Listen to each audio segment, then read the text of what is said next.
Rome began to fall in the early 400s. And it's proper to say that Rome fell in a number of stages. In 405, December 31st, Rome experienced its first major defeat just along the Rhine River. On that evening, on one side of the river, there was a host of barbarian tribes, Vandals and Alemanni and a number of others. And on the other side of the river were the Romans. And the Rhine River was the limits for the division between the northern barbarian Germanic tribes and the Roman Empire. And on this night, as the barbarians sought to cross the river to come into the Roman territories, without the aid of soldiers and an army behind it, those on the other side of the river only had the river itself as protection from these barbarian tribes. Only on this night the river froze. And so, during the night, thousands upon thousands of Germanic barbarians, we think fleeing from the Huns behind them, crossed into the Roman territory and began to wreak havoc throughout the areas of Gaul. This was the first falling. Just 5 years later, up in Britain, there was an uprising.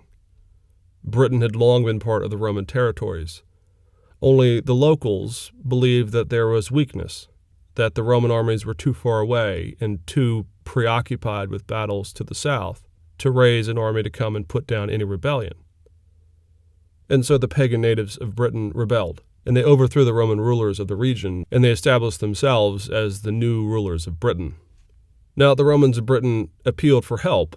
In one famous letter, it was said that the barbarians push us to the sea to the barbarians, and we either die or drown. But the response from the Romans was that no help would come, that the armies were too taxed, and they could not reach Britain to reestablish the Roman colonies.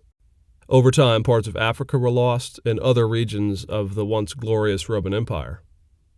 And then finally, in 476, Odoacer, one of the barbarian tribesmen and leaders of the invading armies, finally deposed the final Roman emperor, Romulus, and established himself as king over Italy.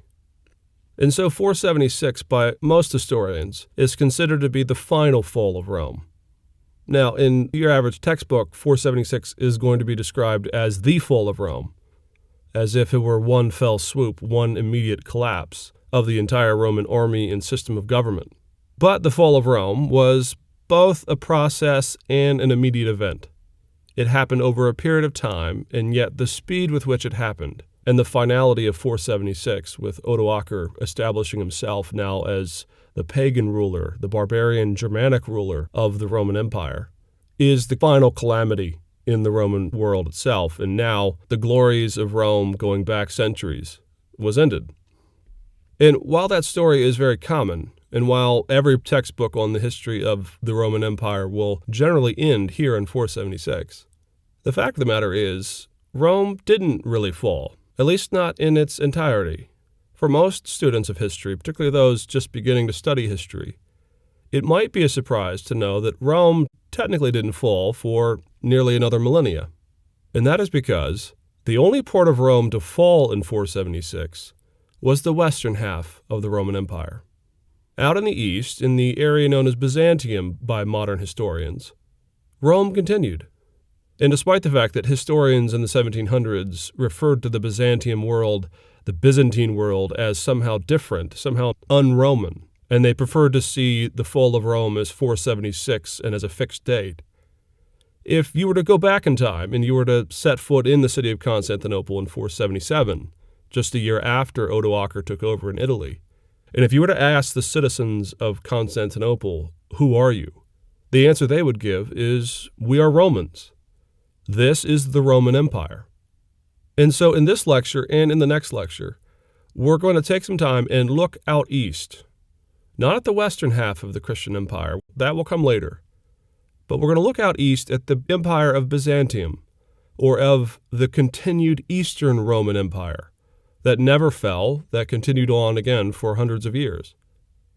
In this lecture, we're going to be looking at the Eastern Roman Empire, and we're going to look at the successors of Constantine and the struggles of the church and paganism out east. And we're going to take notice of the curious ways that the Roman world, the ancient world, continued long after the fall of Rome in the West. Okay, so let's take a step back before the fall of Rome itself in the West and look at the successors of Constantine. Constantine himself, of course, ruled, and he established the Christian church as first one of the licit churches of the Roman Empire. And then increasingly he began to favor the Christian church. And Constantine died in 337. And to understand what happens in the Byzantine world after Constantine, on into the Middle Ages, you have to remember that this is the context of the Tetrarchy, the rule of four, in that Rome, since Diocletian, had gotten very comfortable with splitting the empire between East and West, and then in the East and West, splitting the empire again between the Augustuses, those who were at the highest level, the emperors, and a sort of Augustus in training, or a Caesar. Well, after Constantine's death, it is Constantine's sons who take over this East-West split. Constantine had three sons, Constantius, Constans, and Constantine II. And the three brothers essentially divide the empire in half again, almost along the same lines that Diocletian had done back in the early 4th century. And in the east, you have Constantius ruling, almost single-handedly for a while at least, the entirety of the eastern half of the empire. In the western half of the empire, though, Constans and Constantine II attempt to rule the empire together. Now, the great challenge for both the east and the western halves of the empire is going to be the ongoing struggle with Arianism. After Constantine had presided over the Council of Nicaea, and after Nicaea had taken a hard stance against the Arian faith, and had offered no real compromise with Arians, Constantine himself took a rather moderating tone with Arians. Now, it's often said that Constantine was somehow an Arian himself. This is actually a dramatic overstatement. What Constantine does not want is for the Christian world to tear itself apart. And while Constantine himself is not a great lover of Arius, and while he supports those who are generally opposed to Arianism, what Constantine over and over again refuses to do is to take a hard stance against Arianism. He doesn't depose Arian bishops, he doesn't exile them, he doesn't put them under the ban. None of these things happened under Constantine. And the Nicene faith, in general, comes home to roost, in particular in the West, in a very strong way. The papacy, or the Bishop of Rome, and many of those in the West were strong supporters of an undiluted Nicene faith. They wanted nothing to do with Arianism. They wanted no compromise whatsoever in the West. In the East, however, and you see this again and again with the emperors, in the East, the bishops really do have a bit of a moderating tone with Arianism. There is a position that historians today call semi-Arianism, in which they describe the son's relationship with the father as being similar.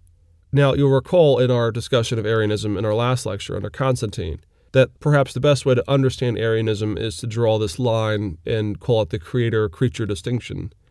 And on the one side you have God, and on the other you have everything else, frankly. And of course, Arianism puts the Son on the creature side, that the Son is somehow created, that even if he's exalted, even if he is God-like, he is still not fully God, not in the sense that the Father is fully God. Well, that's full Arianism. Semi-Arianism tried to come up with a compromise in the sense that they wanted to preserve the uniqueness of the Father as the source of the Trinity. And so they like to describe the Son's relationship with the Father as being similar. And people of this moderating position believed that they could kind of have both at the same time, that they could believe that the Son was exalted, that he was on the divine side, that whatever he was in his essence was similar to the Father. But they also felt that that preserved something unique about the Father himself. Now, of course, the Nicene faith had rejected this entirely. But in the East, repeatedly, the emperors of what would become the Byzantine Empire again and again support semi-Arian positions, or a moderating Arian position. And Constantius, out in the East, is this type of emperor. He himself is not Arian. Again, some of the textbooks will call him an Arian emperor as if he was some persecutor of the Nicene faith. But Constantius takes the same position of his father Constantine, in that he doesn't want to exclude Christians or have them divide one another in this harsh way. And what he wants instead is some kind of compromise. Constantius himself was a committed Christian. He actually took a step further than his father Constantine, and he banned sacrifices of paganism. He closed numerous pagan temples, and he increased the support of the empire for the Christian church. Still, Constantius attempted to recruit a number of theologians whom he thought would support a moderate tone that would bring both sides together.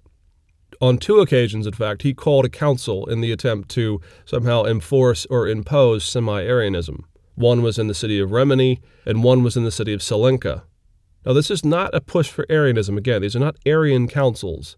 Rather, these are attempts to moderate. These are attempts to bring together, frankly, 2 irreconcilable positions with some kind of compromise position in the middle. Now, the problem with this is this drove the West crazy. These were not ecumenical councils. These were specific councils called by Constantius himself, and they were, in many ways, attempts to force a semi-Arianism on much of the Roman world. Constans himself, in fact, opposed his brother very profoundly on this and supported officially and vehemently the Nicene faith. And in the end, Constantius' position, this moderating position of Arianism, never ends up taking on any type of serious tone within the Roman Empire as a whole. The theologians, the bishops, the churchmen themselves realize and again enforce and stress that there is simply no capacity to make Arianism, which has Christ on the creature side, and the Nicene faith, which sees the Son as equal with the Father, there's no way to bring these 2 together. And so history has remembered Constantius as a bit of a daft fool for attempting to bring these sides together and for his attempt to use political might to do so. In the end, both sides agreed, the East and the West, that whoever is emperor has the right to support a perspective on his own authority. Now, that's problematic, of course. It signals some of the changes that Constantine had brought to the faith, that here we have 2 emperors, 2 Augustuses on either side of the East and the West, essentially deciding that they're going to choose whatever they want. If one wants to support the Nicene faith, he may do so. If one wants to support a semi-Arian moderating position, he may do so. In 350, though, Constans in the West died, leaving Constantius the sole ruler of both the East and the West.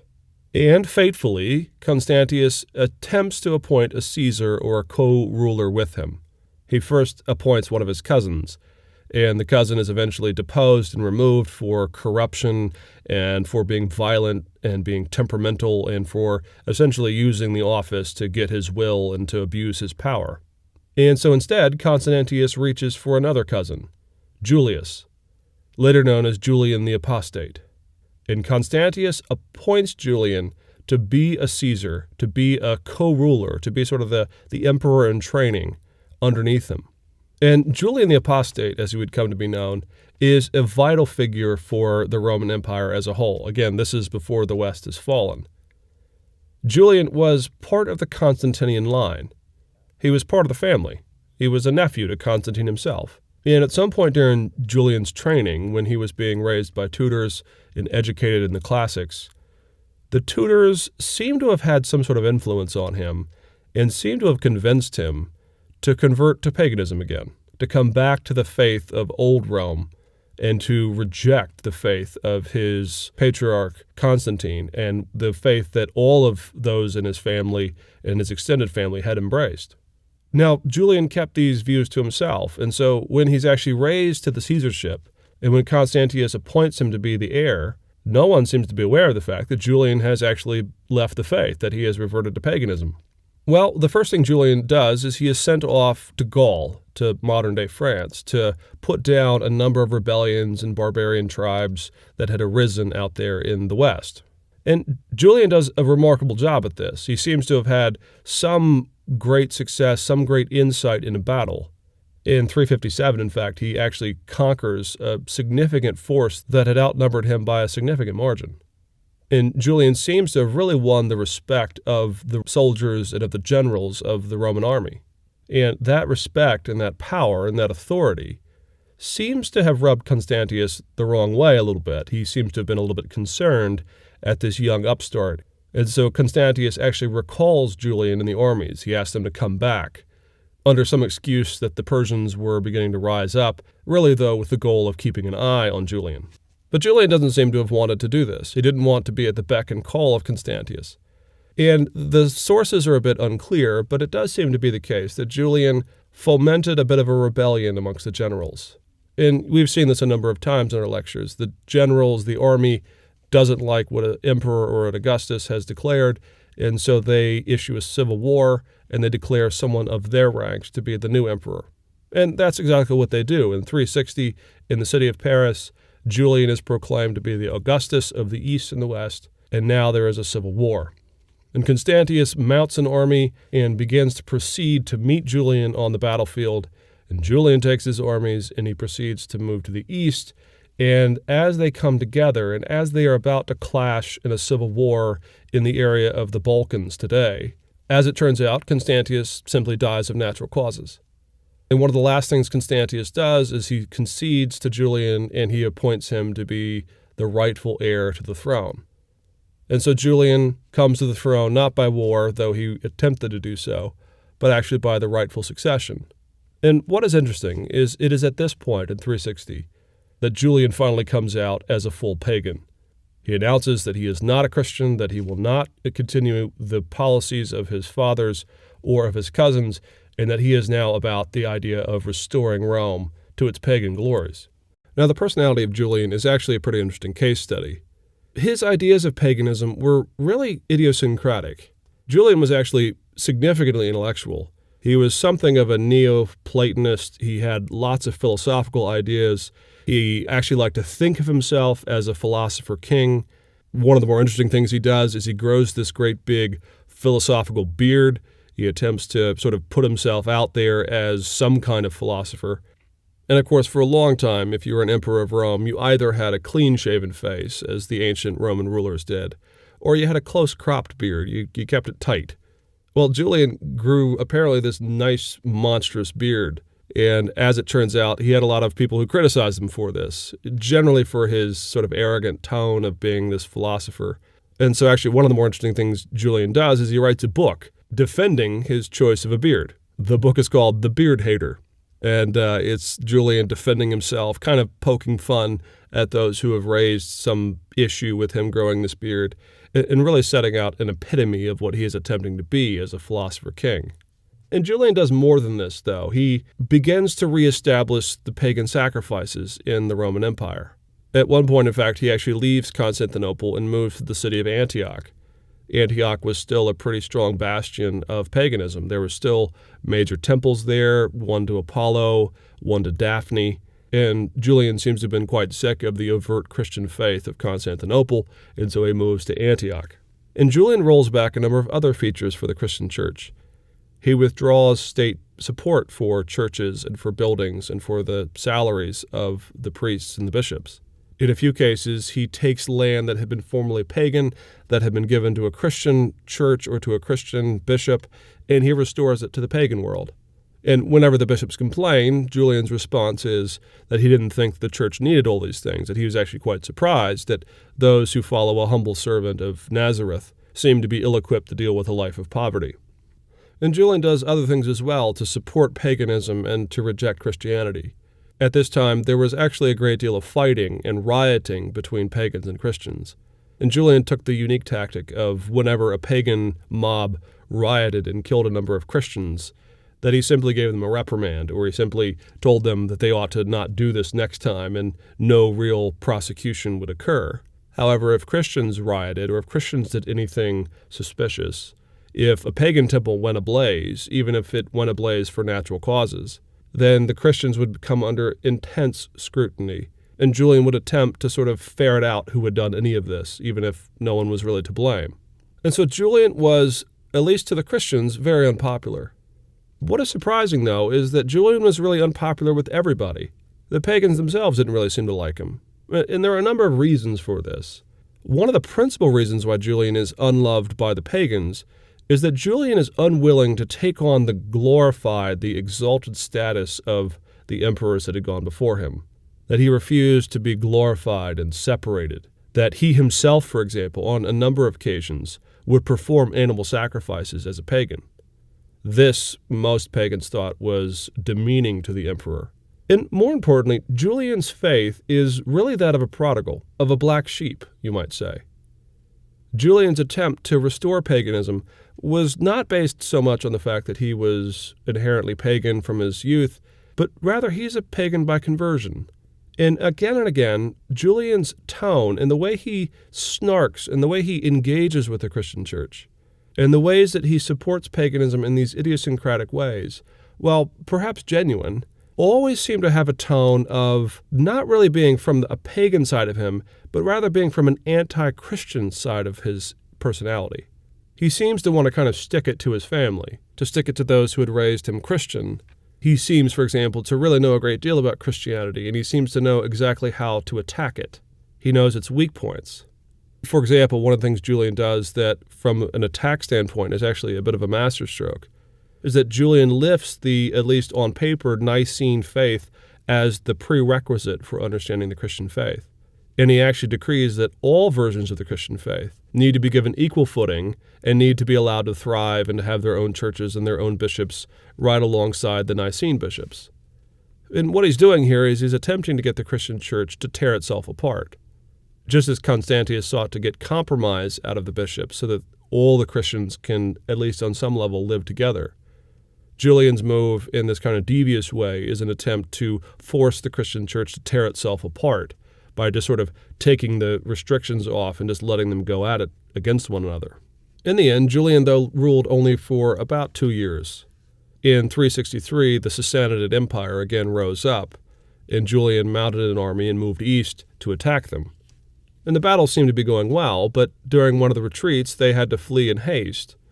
And Julian was wearing light armor, and at one point a spear drove him through the midsection, and after a couple of days of intense pain, he perished. Now, what's interesting about this story is, one, it brings to an end the last ever Roman pagan emperor.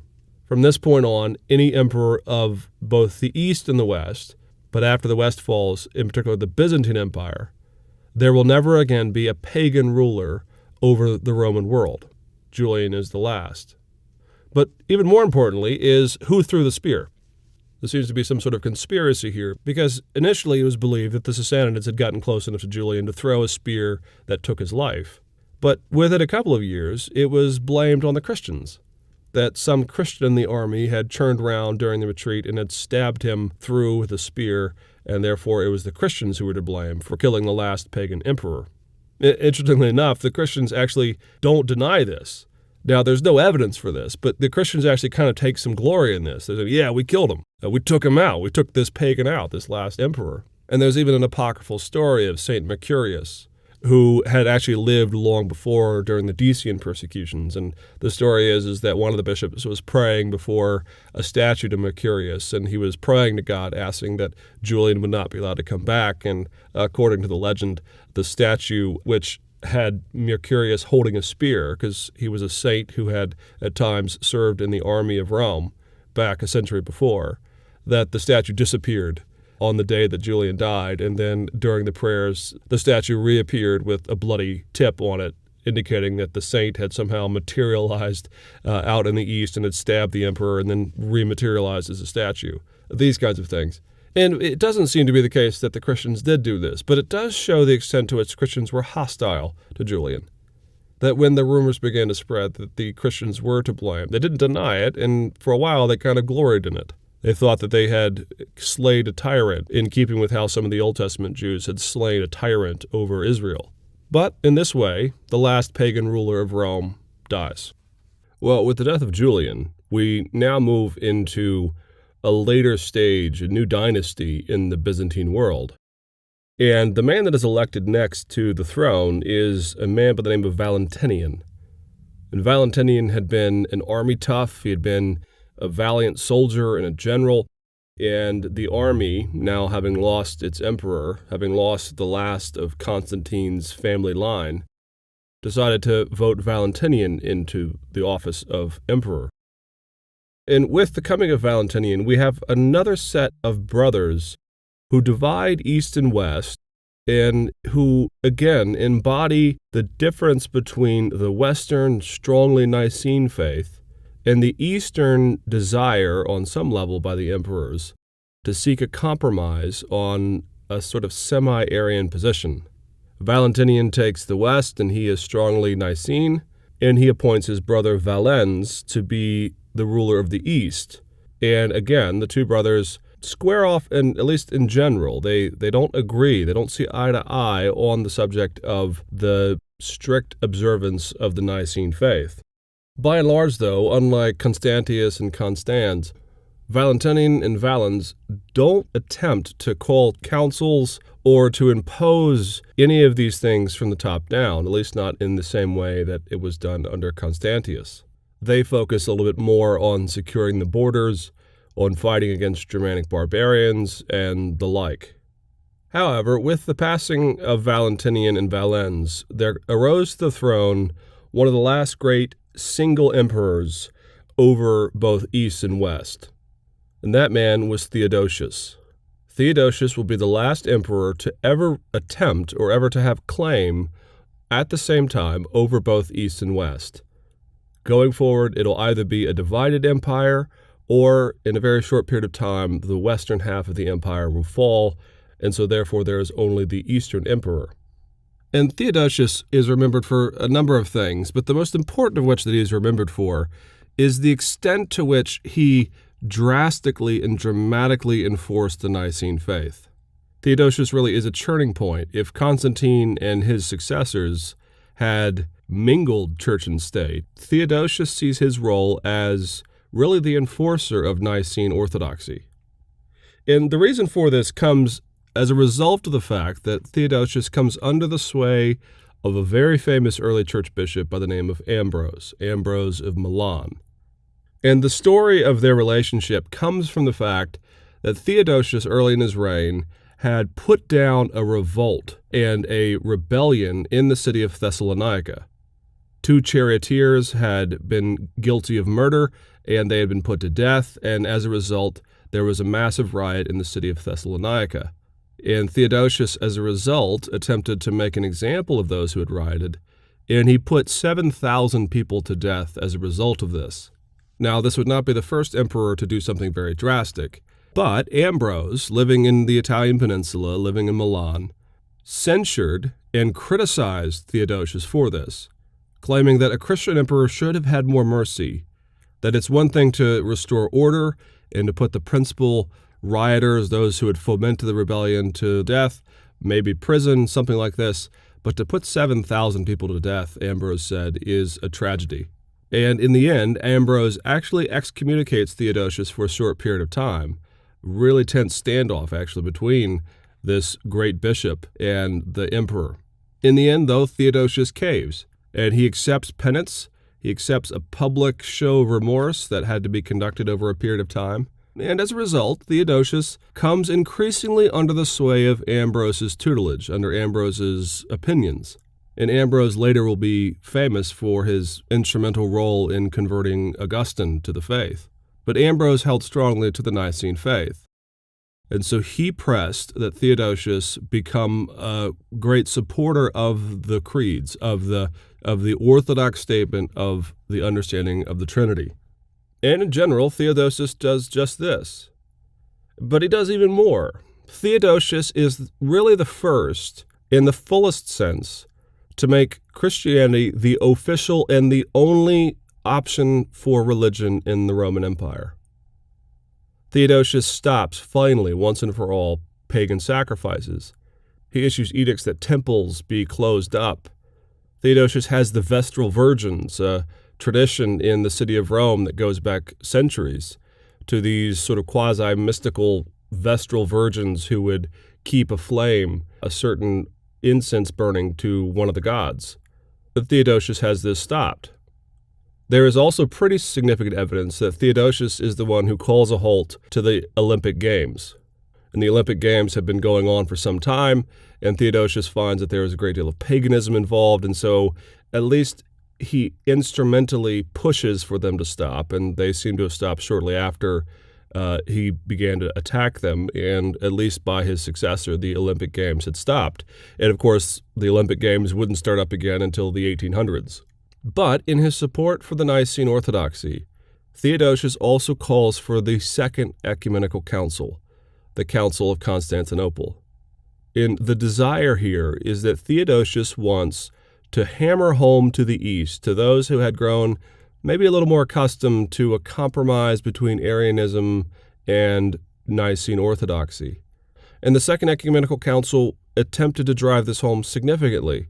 It not only affirmed the Nicene Orthodoxy, the Nicene Creed, but it expanded it. It added elements to it. It famously expanded the teachings of the understanding of the Holy Spirit. And it clarified once and for all again, and it underscored that the Nicene faith, that the biblical faith that was now Orthodox, would not have any compromise at all with any kind of moderate Arianism. In the end, the development of the Byzantine world from Constantine to Theodosius goes through a number of sort of spasms. You have, on the one hand, some pretty serious theological debates going on in the East. And the West very often looks to the East, sort of scratching its head, wondering why they're having so much trouble accepting the Nicene faith and why there is such a desire to compromise with those who are sort of semi-Arian. And in following with Constantine, the emperors of Rome continue to weigh heavily on theological debate and discussion. And it is that role, the role of the emperor, that will come to shape the Byzantine world for some time. And we will pick up our lectures on the Byzantine world in the next lecture as we move forward into the Middle Ages.